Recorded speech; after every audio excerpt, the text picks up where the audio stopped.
ఈసారి అయితే చలి గట్టిగా ఉంది కదా, అండ్ సీజన్ కు తగ్గ మనకైతే ప్రాబ్లమ్స్ వచ్చేస్తూ ఉంటాయి.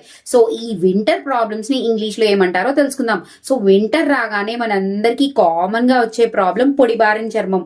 సో పొడిబారిన చర్మాన్ని డ్రై స్కిన్ అంటారు. డ్రై స్కిన్ మనం మాయిశ్చరైజర్ అది రాసుకోకపోతే అది పొలుసు పొలుసుగా కనిపిస్తుంది కదా, దీన్నైతే స్కేలీ స్కిన్ అంటారు. Scaly skin.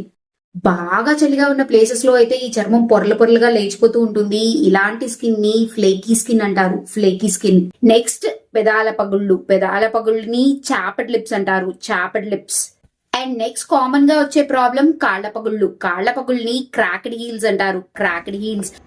ఈ మూడింటికి dry skin, chapped lips, cracked heels కి ఒకటే సొల్యూషన్, మాయిశ్చరైజర్. సో పిల్లలకి మీరు మాయిశ్చరైజర్ రాసుకోండి అని చెప్పాలి అంటే apply moisturiser, your skin looks dry అని చెప్పొచ్చు. నెక్స్ట్ చలికాలంలో చాలా మందికి జలుబు చేస్తూ ఉంటుంది. జలుబునైతే కోల్డ్ అంటారు. అండ్ పిల్లలకైతే ముక్కు కారుతూ ఉంటుంది కదా, చీముడు ముక్కు. చీముడు ముక్కునైతే రనీ నోస్ అంటారు. చీముడిని మ్యూకస్ అంటారు. మ్యూకస్.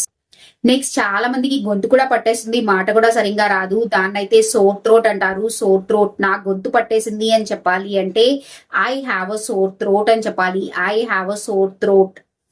నెక్స్ట్ చాలా మందికి గొంతు పట్టేయడంతో వాయిస్ కూడా బొంగురుగా వస్తుంది కదా, ఇలా వాయిస్ బొంగురుగా రావడాన్ని హోర్స్ ఆర్ క్రోకీ వాయిస్ అంటారు. Hoarse or croaky voice.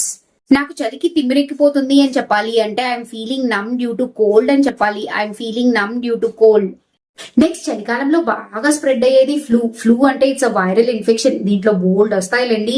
Fever, joint pains అంటే కీళ్ల నొప్పులు, కోల్డ్, కఫ్, దగ్గు, థ్రోట్ పెయిన్, బాడీ ఏక్స్ అంటే ఒళ్ళు నొప్పులు, ఇవన్నీ ఫ్లూలో ఇంక్లూడ్ అవుతాయి. మనం ఇవన్నీ కంట్రోల్ చేసుకోవడానికి బాగా తాగేది కషాయం.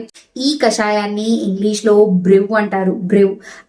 ఐ హోప్ నేను వింటర్ ప్రాబ్లమ్స్ అన్ని కవర్ చేశాను అనుకుంటున్నాను. ఏదైనా మిస్ అయితే తప్పకుండా కామెంట్ సెక్షన్ లో కామెంట్ చేయండి. వీడియో నచ్చితే లైక్, సబ్స్క్రైబ్, షేర్ చేయండి.